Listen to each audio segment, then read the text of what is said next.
সুপ্রিয় দর্শক, আপনাদেরকে নুনু স্যারের কুকিং সেন্টারে স্বাগতম।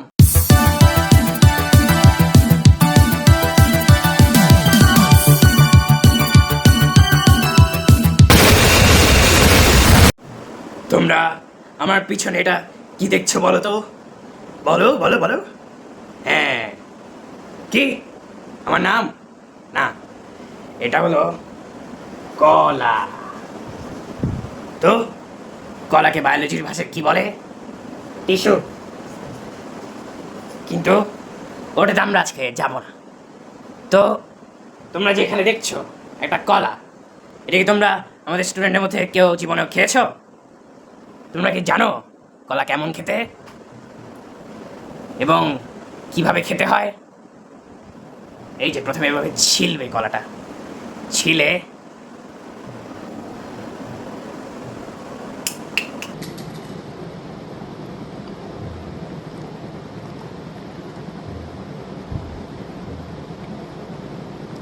ইজি না জিনিসটা? সেরকম বায়োলজির 11th চ্যাপ্টার জীবের প্রজনন কলা খাওয়ার মতো ইজি। তো আসুন শুরু করি আমরা। জীবনে প্রথমবারের মতো বইটা একটু খুলে দেখি।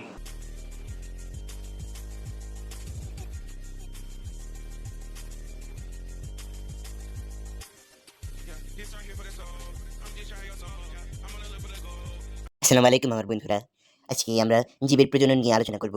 তো আমরা স্ক্রিনে যেটা পয়েন্ট 5 এ দেখতে পাচ্ছি সেটা হলো কিছু স্রোতের বেগে যাচ্ছে সাদা সাদা কিছু জিনিস টিস্যুর মতো। এগুলো আসলে টিস্যু নয় বা এগুলো কোনো সুতা নয়, এগুলো পাছার কৃমিও নয়। এগুলো হচ্ছে আমরা। আমাদের পিতা যখন তার হ্যান্ডেল মারছিলেন তখন আমরা এই রূপে তার ধন থেকে বের হই এবং আমাদের মায়ের পেটে যাই। ও কতগুলি মানুষ আমাদের অলিম্পিকে অংশগ্রহণ করেছে এবং তাদের জন্য হাততালি হাততালি হাততালি, এবং অনেকজন মারা যাচ্ছে গো গো গো জনি গো গো। অ্যান্ড ওই যে ওটা দেখছেন ওটা হলো ডিম্বাণু, যা নারীদের শরীরের ভিতর থাকে। তো শুক্রাণু থাকে পুরুষদের ভিতরে এবং একে এন দিয়ে প্রকাশ করা হয়। ডিম্বাণুকেও এন দিয়ে প্রকাশ করা হয়। যখন এন এবং এন মিলিত হয় তখন 2N গঠন করে, যাকে বলে জাইগোট। তো জাইগোট হলো জননমাতৃ কোষ, যেটা আমাদের এই বডির ফার্স্ট কোষ, এবং এই কোষ থেকেই ফার্টিলাইজেশন হয়ে আমরা মানুষে পরিণত হই।